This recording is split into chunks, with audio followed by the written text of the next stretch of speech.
Hi folks, this is Don Meisner with the North Country Fishing Report.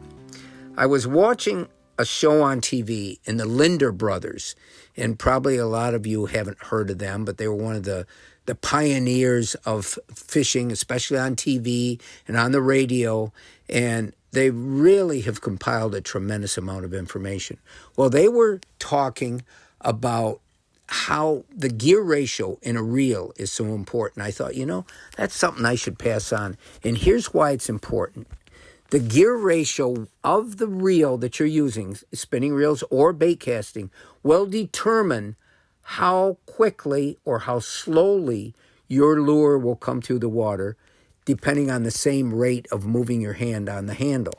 So why is it important, for example, to have a fast gear ratio, a gear ratio that's going to allow you to reel more quickly? And, when I was a kid, and again, I go back to that all the time, but going back years ago, we didn't have multiple rods at our disposal and so forth. We had probably our one favorite rod and reel, and that's what we used all the time.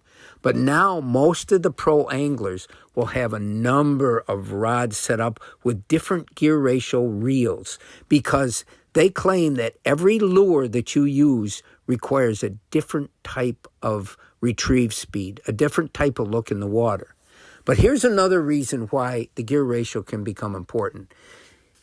Usually, if you hook especially a smallmouth bass, a lot of times a trout, almost any species, but boy, what has happened to me over and over is once you hook them, they'll swim as fast as they possibly can. And believe me, it's faster than you can basically reel right at you.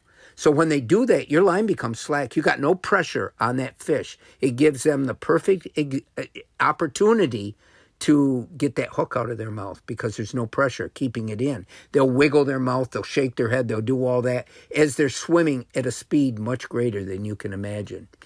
This is what so many fish do. And so if you've got a fast gear ratio, in other words, a lot of reels are 5-to-1. Every time you reel your handle around once, the spool's going to spin 5 times, and it's going to bring that much line in. If you have a higher gear ratio, like a 6-2, you can be reeling at the same speed, but your lure's going to come in faster, and that's one of the advantages.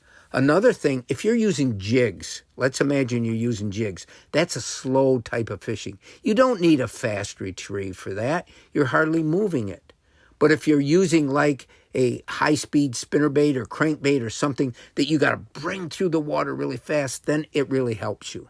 But I think the most important thing is for you to understand that your reel, depending on the ratio that's built into it, can determine how quickly or slowly you can bring whatever you put on the end of your line in and whether you can fool the fish that you're trying to fool. Until next time, folks, this is Don Meisner with the North Country Fishing Report.